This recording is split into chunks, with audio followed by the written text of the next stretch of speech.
Look, when Jay signed his contract, the big one was with Beyonce. Mm-hmm. When he signed that contract, the marriage contract, he got trophies. Now those fucking trophies, trophies came rolling in, buddy. He started getting Grammys left and right, man. I mean, look, if you look at his career, You're gonna let him say that? Jay was getting Grammys. He had one. Exactly. He had one. And he didn't show up. He has like 20 now. Oh, Lord. He had like 18 since he been down. Look, he had one, bro. Hard Knock Life. You're not wrong. He was one. At the same time, he got them shits. He's like drinking. His pictures with him like fucking thinks the cup. Wait a minute. So you're saying the success is derived from the marriage? Absolutely, been treated differently. The accolades. Because he's no longer viewed as what, like a street or gangster rapper. Now he's viewed as a businessman, entrepreneur, family man. And the biggest ones because of the position Beyonce's. Oh, wow. Right? You were connected to the biggest. Jay got it for the music. Jay got it for the music. You didn't see. He deserved those. I'm sitting there, it's like this, like Black excellence. They're sitting there like, yeah. It's the billionaire brunch. You're like, I hate you, man. Unaware of anything going on here. This is the one time I'm gonna be with you niggas this year. Yeah. Come on, bro. I mean, that's crazy. That's crazy. He just looking at his watch during the whole Rock Nation, bro. Like, is it 3:30? Yeah, it's almost time to get out of here. What the fuck is that? Yo, I feel like I'm normal again. Get me out of here. Oh, wow. So that's the deal he signed, huh? Yeah, that's the deal. Like, the other ones didn't count as much as that one did. Oh, yeah, before I forget this, we talked about Jay. Proximity to Diddy. You don't think he knew anything? He's seemingly around Diddy. I don't know. That was a real suburb question. I know, right? Proximity. And the proximity. Proximity. That's the SAT hit parade word. I had to learn that.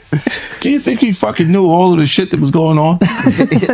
Then I was like I don't want to incriminate myself. I know, but the way he said it, like I said, no matter how you answer that shit, you snitching. That was a nice kind of. You asked the question like a fan. hey, I grew up with white people. If there's one thing I know, is how to get a black guy in trouble. But it's a great question. Yo, just give him the Happy Meal before you ask him to snitch, bro. He said, damn, they wasn't even drinking. Speaking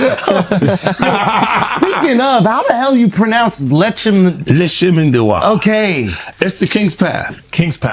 Because I know Branson. Yeah. That's the one I pronounce. Branson. That's the Branson lifestyle. You're going to be outside. Biff, you're not worried that if you throw little and you don't throw out allegations, but like you kind of poke fun at them. You just ask questions. You're not worried that it comes back your way? Like people dig up your past and try to pull stuff up? I don't got that shit in my past. I'm not. Everybody got a little bit. The buzz began when 50 Cent shared his thoughts during an interview on Big Boy TV. The hip-hop world was already stirred up over the serious allegations involving Jay-Z, but 50 Cent's comments only heightened the drama. Speaking calmly and directly, he tackled the issue with his usual straightforward style. While he didn't outright criticize, his pointed remarks left no doubt that he was addressing the tension head-on. Give her a drink so she forget what the fuck happened. What the fuck is going on here, bro? Yes, I took the drink. I gave me the fucking drug to perform. So she can remember and possibly love me for that. Did it work? What the fuck? Yo, bro, look, I'm doing pretty good. You know what I mean? Like, but I'm just saying, this is the opposite of normal shit that we're talking about, bro. That is why. I don't know why it's so hard for people So just for people to feel like you would have something or you would have reserved energy because you feel like you was doing it too. This is people that are looking on separation between their hardships or their the things that they got going on that would be issues and what a celebrity's issues would be. Wait, what does that mean? They think all celebrities are doing the same thing. Yeah. Right. And when you see, if I wasn't saying anything, guess what? You could safely say that a person on the outskirts that is not involved in hip hop culture could think that everybody in hip hop culture is with that shit. So by you, you're good, bro. You're fucking good. Yeah. He's protecting hip hop. Yeah. If you don't speak out and make them the weirdos, then they're gonna think everybody's Every like single that. person is like that involved in hip hop culture. Makes you think, did Jay do it? Shut up. He's in trouble. We live in New York, bro. No. We live here. No, Just free saying. Jay-Z. I'm just saying. Shout out Mufasa. We all gonna go and support. Yo, we're gonna all see. You are crazy. That was the craziest thing. I literally. What's the lady at Rock Nation? I gotta send her that. You don't feel like that happened the same day, bro. What's the day came out the day before, the next day? I was eating Raisin Bran. Okay, I'm eating Raisin Bran. I got my daughter in my arm. I'm scrolling. Right? I see somebody screenshot your shit is Jay and the whole family at the Mufasa Fair. And then the comment is 50 said, Jay said, they said I a 13-year-old. Let's go watch Mufasa. Everybody get dressed. We're going to see Mufasa right now. I just think it was a good look. Like angling yourself as a family man. Yes. But they had to go to the premiere, that bro. was planned already. I'm pretty bro. And I realized that later, but I'm just saying to you, I haven't seen him in a long time. That's all I'm saying. When I hadn't seen him in a long time, and then I heard this shit, and then I looked and I saw Mufasa, I said, whoa. That's all that fucking happened, bro. You think this is at my phone? This is my phone. This is happening at real time. I'm going, yo. He said, yo. You just gotta say everyone gets these jokes, bro. That's what you gotta say. Yeah, no, rappers, listen, comedians are the new rappers, bro. That's why the do thing. people come to my page, bro? That's true. I know what I'm You saying. know what they say? That is true. Well, you don't think you're gonna happen next? Yeah, that's what they say to me, buddy. Well, you're next, buddy. You're fucking, you're laughing at this. Then you're not worried at all. Why? Because you don't got nothing. I don't have it. All right. There's no girls gonna come out. Why you sound skeptical? Because I think there are some women that are like, I just hope everything's good for him at home, 50 said with a slight smirk that hinted there might be more behind his words. But the real shock came when he brought up Blue Ivy, Jay-Z's 12-year-old daughter. He reflected on how challenging it must be for her, especially with kids her age likely hearing the rumors and asking uncomfortable questions. Tonight, Jay-Z fighting back against a rape accusation. His attorney filing a letter to the judge to dismiss the rape lawsuit against his client, citing an NBC News exclusive that found inconsistencies with the accuser's story. You should always advocate for yourself. It comes after our interview with a 38-year-old mother from Alabama who accuses Sean Diddy Combs and Sean Jay-Z Carter of raping her when she was 13 years old. She asked us not to reveal her identity. What made you want to come forward? Because I think that I've been quiet long enough. She says that she went to the MTV Video Music Awards in 2000. The woman says she spoke to Combs' limo driver, who offered her a ride to an after party. She says at the party, she spoke to musician Benji Madden and his brother. I'm talking to Benji Madden about his tattoo. It's the Last Supper. In a statement to NBC News, a representative for the Maddens confirmed that they did not attend the 2000 VMAs and that they were on tour in the Midwest at that time. At the after party, she says she had a drink that made her feel woozy. Then she says Combs and Carter both raped her. She says she ran to a gas station where she called her father, who picked her up. We rode home in silence. She didn't ask me what happened. In an interview with NBC News, her father said he could not verify the claims. I feel like I would remember that, and I don't, he said. When we asked the woman about the contradictions in a phone interview on Friday, she said she stands by her statements. I have made some mistakes, she said, in remembering what happened 24 years ago. Honestly, what is the clearest is what happened to me. In a statement to NBC News, Sean Carter said, "This incident didn't happen. True justice is coming. We fight from victory, not for victory." A representative for Combs called the suit a shameless money grab. Is any part of you scared coming out against such powerful people? I'm scared of what could happen, but I'm more afraid of letting it eat me alive. Let's take a moment to reflect on that. Picture being a middle schooler and seeing your dad's name plastered across the news for something so serious. Blue Ivy didn't choose this, yet her childhood is now clouded by these accusations. No matter who her father is, you can't help but feel for her in this situation. Lawsuit coming with Jay, the part with Jay. I go, oh shoot, like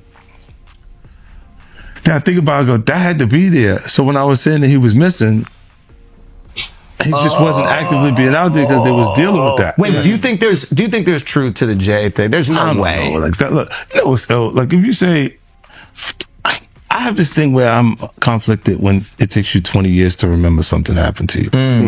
Yeah. Okay. I don't know. I go also 10 years, 20 years later, that comes back. And it's like all of Puff's problems are coming from the ministers touching little boys. What you mean? The laws are the way they are because Because of the priests. the priests touching little boys. Oh. Why are we looking at me, bro? I That's just go to church. I just go to church, right? I have nothing to do with this. I have an alibi. That's why the laws allow them to go that far back. Turn away from you right there. I'm just a Catholic kid. Come on. You've been diddled, dude. No. What's the body of Christ taste like? It's sacrilegious. You can't do that. He's like, yo, drink my blood. Yo, So it is crazy when after 20 years they come out. That shit is foul. But with Puffy, you were the only one saying anything for decades. yeah, because we had our own little thing. But you were the only. Everybody else is scared. Huh? But everybody else is scared. So you think maybe this is a similar thing where everybody else is scared? I don't know what it is. I'm just I asking. think that they're scared. But if they're scared, But then maybe you've that's been why I'm thinking. insinuating Jay-Z a little bit. Yeah. Like, you've been saying people gonna come for him a little bit. No, You've I been kinda- thought he would do funky stuff like the Super Bowl. Like it was not okay for me to be at the Super Bowl. Oh, he tried to cut that. Yeah, he didn't want me to. Well, they worked to make like there was an issue with me in the NFL that doesn't exist. And So he did the corporate way of Yes. trying to keep you down. Oh, I'm it's doing not me. It's now. It's them. And then when M says he's not gonna do it if I'm not there, then Let's go. Like, Yeah. yeah, you know, That's what I'm What's talking your about. and Jay's issue? it's just competitive stuff. It's for the really music. just competitive. This is what I'm saying. When it gets past actual art, like actual music, and you're trying to block something that's in business, then it feels weird. It feels like we should be having beef. Oh, Okay. So I can that's the see behind the scenes thing that we don't see. It's Yeah. one thing when there's like people talking about each other in music, Yeah. but there's behind the scenes business deals that a guy is getting involved with on the side, and it's not like you're going to go public and be like, they tried to stop my vitamin water. Yeah, or this deal, and you go, he said that to you, like. Okay. wow. I get that. Like they'll speak to your temperament. Like say, you know, if 50 is a little crazy, he'll say anything. You see what saying anything did to Kanye. So they're trying. He's basically trying to scare yeah, people out of out doing of deals doing with you. Interesting. And then M shut it down, and he was like, "Yo, it's got to happen." If he's not coming, I'm not coming. And then it changes the whole thing because he really is the biggest one. Yeah. Like, you know, they can say what they want. Yeah, no. But when we go to the stats, the actual Numbers don't They know the lie. numbers. he's the And that was biggest before one. the days of the bots and all that shit. There's a, you know, M obviously speaks with you with high praise, but there's a few videos that I see, and 50 also took a moment to clarify his dynamic with Jay-Z. It's just competition, he said. No beef, no bad blood, just two industry giants always pushing to outdo each other. But is that the whole truth? Fans of hip-hop know that the line between friendly competition and real rivalry can get blurry. Sometimes what's left unsaid speaks louder than the words themselves. specifically talks about your rapping skill a lot. Yeah. Is that mean a lot? I'm like, It does. Like, you know, so look, he never left that part of the creativity. Like, he would go back when you don't see him. He's back. He's in his regimen of the studio. yeah. And this is why, like, he kind of. They can't. You can be as good as him, but you can't really beat him at that. Because you have to put all your energy there. And you're just not going to do it. Once these guys get famous, they leave the studio. And they go. And the thing that makes him feel good is yo, you heard what I did last like last night, and it gives him that again. So if that's really what's driving you, it's really tough to be better than. And some of them may have a gift. It may be a God-given talent that they can rap the way we speak, but they don't work as hard as him. It's like Kobe Bryant was outperforming people because he would work harder, conditioning himself to do it. And other than him, I don't think nobody is. Who's the most talented rapper you've seen? Period. Just talent, natural born. Maybe Craig G. Like when an artist can freestyle, like without thinking about anything, and it just all falls in line and sing. Sometimes they can end up rapping so it's so easy for them that they don't know exactly what to rap about. You see what I'm saying? Technically, it's good. And Yes. even Eminem, because I remember those freestyles where they would just give him a word and he just has to go. You can do that too. Yeah. You can go. But you're right. Sometimes you miss like the connectivity with the music. Like there's songs, there's comedy where it might not even be like the most perfect joke, but it makes you feel the thing. Yes, and that's better to you. That it connects. Yeah. Like, you know, and look, a lot of times, if there's no truth to it, it's not funny. Yeah. It has to have some sort of connection. It's grounded in truth, but it's almost a warped perspective being offered by the comedian. The timing, the way it comes in. And I look at it, I'm like, yo, nah, that's good. Yeah. It's great. Like, you know, and you see things like the white party be there and then they have a little baby like in a sandwich. They're hugging him for the front and the back and stuff. And I'm like, yo, get off of him. That's one of my favorite new artists. Like, yo, get off him. I don't want him going to those What's up with the hugging pictures at the white party though? What is that? I don't know, bro. Every picture is a little Why is bit. everyone so happy to be there? I'm like, this is regular parties. People don't just hug each other. Like, Let's dive into the core of the controversy. On December 8, 2024, Jay-Z's name was added to a lawsuit that originally focused on Diddy. The allegations are deeply troubling. The plaintiff, identified only as Jane Doe, alleges that after the 2000 MTV Video Music Awards, she was coerced into a horrifying situation. Ladies and gentlemen, this guy that I have with me right now, he needs no introduction. That's right. Ladies and gentlemen, Curtis 50 Cent Jackson. What's up? chilling, Mike. It's been a minute, man. Welcome to Las Vegas. Yeah. I'm happy to be here, too. You in here shining, looking like you got robot money. Yep. Yo, it's been amazing, man. You know, we did. Mike actually worked. We go back to All Things Fall Apart. We worked on a film project together. Yeah. And I had to, man, I had to discipline myself for that one because I had to lose the weight. Yeah, bro. Yeah. The first half of the film and stuff, and then man, it's been so much time. We got to get together and do something that really shake things, man. Like that. Yeah. I love that movie, by the way. That was completely different at that time, you know, from what you were used to doing. Look, you have to. Hollywood wouldn't pay for black actors to make those physical transitions. Like that's just the facts. They wouldn't break the film and come back, and that's why I was doing that, to discipline and go to the next level with just committing to the character. Like my best friend growing up, he died of cancer, and that was why I was able to do that. Like to connect to that one. I don't think I would have been able to do it if it wasn't. Yeah. If I didn't have to experience that. The dopest thing for me, bro, was hanging out with you. You telling me what you about to do next. And then everything you said you was going to do all happened. I'm going to have a son. Bam. I'm going to do this movie, this production company. Bam. I'm finna do this. Right. Bam. Everything we talked about in the room, it was like, I'm like, okay. It gave me such a like, all right, this is how you got to get angry. Mike, that's exactly what my experience with what's the name was like. With Vivica. Oh, with Vivica.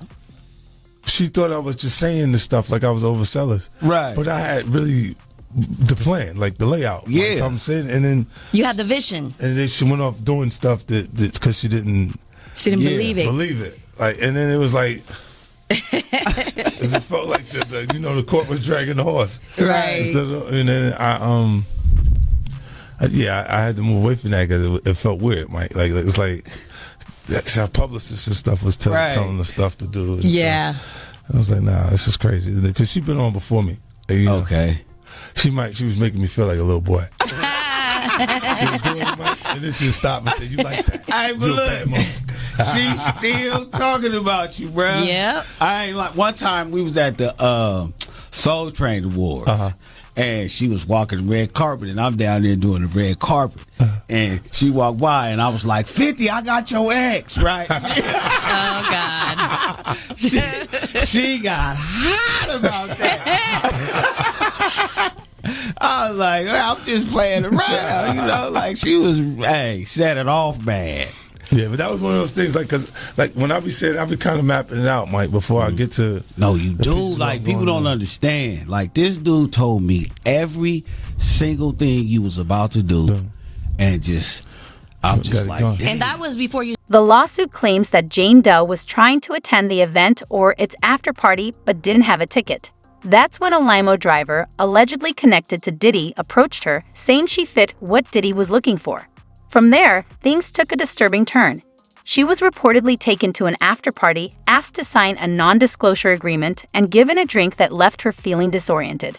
What happened next, according to the lawsuit, includes allegations so harrowing they're difficult to even put into words. Like I'll create a plan though. I'll create that was really the first real go. I did before Self-Destruct was like one of those a film that I put together like for an album. Right. Because the album leaked out, I got that together and packaged it together. But then the real feature film I did. I was in Vegas before we went to go to shoot that. Oh. Like Floyd was coming out here, he had to give me a check for it because I had cash. Mike, he had to give me a check. Yeah.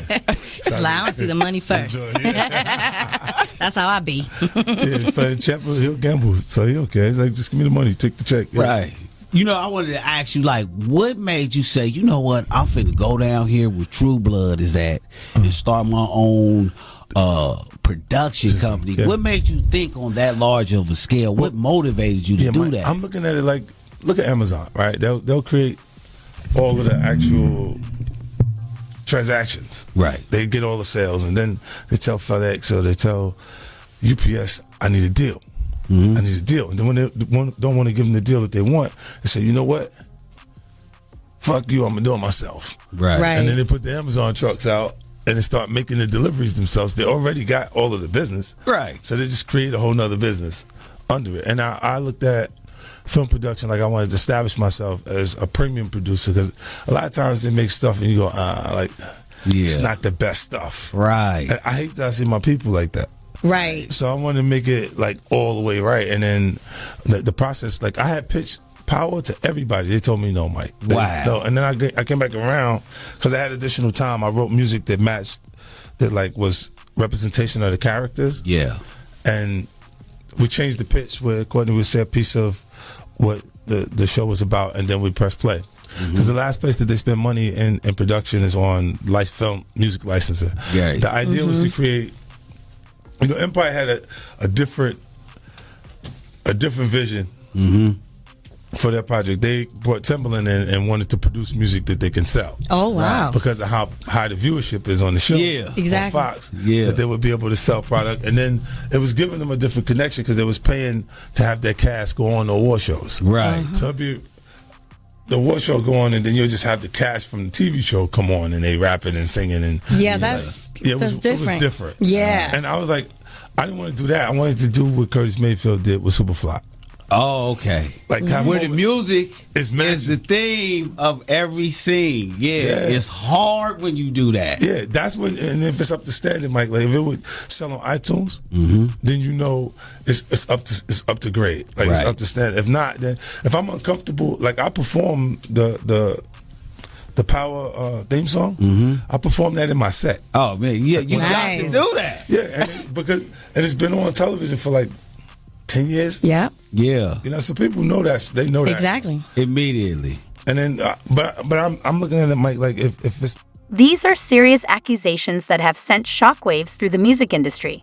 Jay-Z's legal team has strongly denied the claims, arguing that the plaintiff's lawyer, Tony Busby, may have influenced her to make false allegations. However, the damage to Jay-Z's reputation has already been done.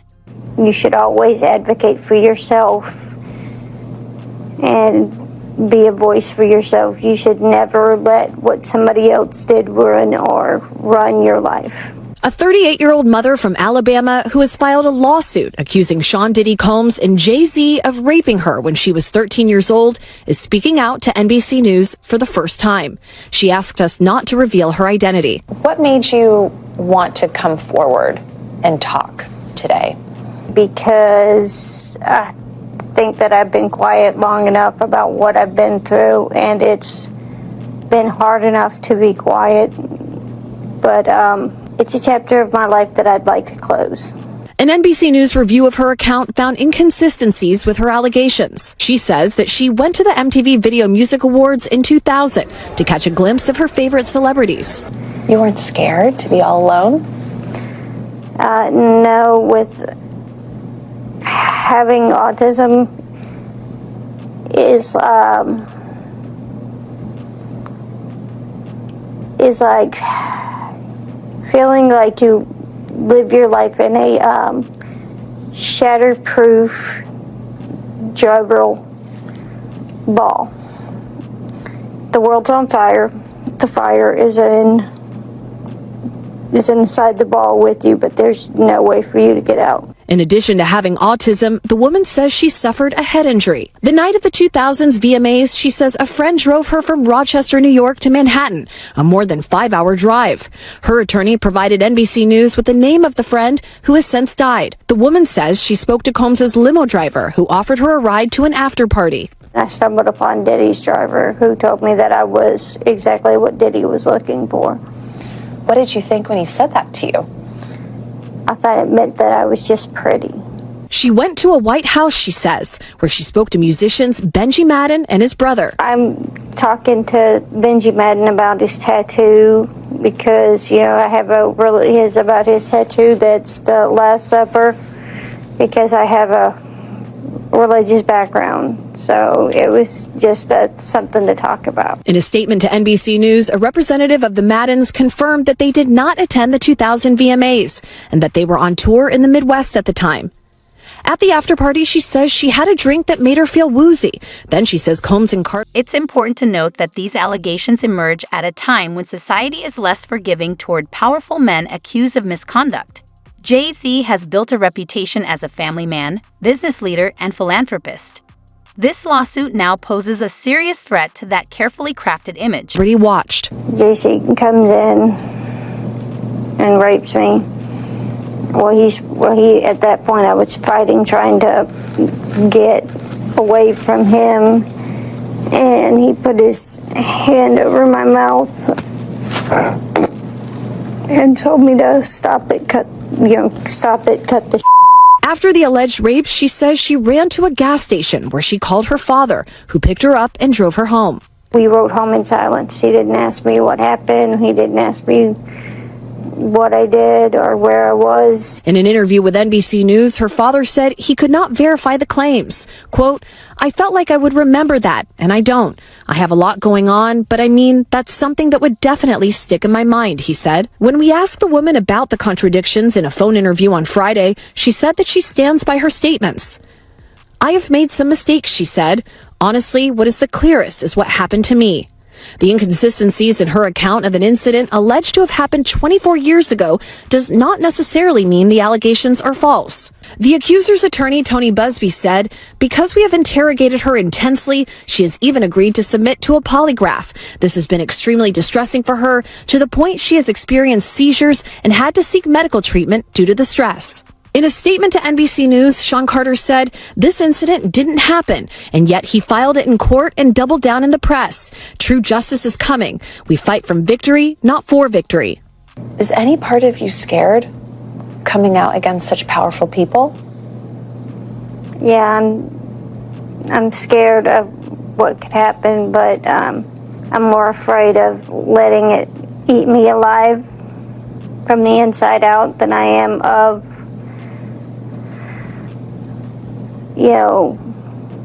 being chastised by their fans. All right, Chloe Malas joining us now live. Chloe, we just heard a very strongly worded statement from Jay-Z. What else are you hearing from him and his team? Yes, so his attorney said that they're going to ask the court to, quote, dismiss this frivolous case. And also moments ago, we heard from Diddy's legal team, and I want to read you some of what they said. They said, quote, this is the beginning of the end of this shameful money grab. And remember, he remains behind bars at Brooklyn's Metropolitan Detention Center, and his criminal trial. Adding more intrigue are the other stories emerging around this case. Foxy Brown's cryptic social media posts have sparked speculation about her possible connection to the allegations. On top of that, the infamous 2014 elevator fight video involving Jay-Z has resurfaced, drawing renewed attention. Suddenly, every past incident tied to him is being re-examined and scrutinized all over again. I do want to switch gears and talk about this breaking news just happening tonight that involves both Jay-Z and Diddy. Now, this is an amended complaint accusing Jay-Z of raping a 13-year-old girl in 2000 along with Sean Diddy Combs. This is a new civil filing, and we see the anonymous accuser here alleging the assault occurred after she was driven to an MTV Music Video Awards after party. This lawsuit was originally filed in October, just today refiled to include Jay-Z. I mean, let's start with the basics here. What are you learning about this? What is standing out to you? Well, what is standing out to me is she was very specific about several things. She describes the house, she describes the driveway, she describes the exact assault, what happened. She talks about various stages of things that occurred. And I think that this is good because this way it can either be corroborated or not corroborated. So she's painted herself in a corner. Why add Jay-Z now if this originally was filed back in October? Why not do it then? Very interesting question. I think, we're seeing the same attorney for many of these complainants. And I think we're going to see more and more people added. I think there's a lot that they were looking to prove, and maybe they didn't quite have what they thought they needed to file against Jay-Z initially.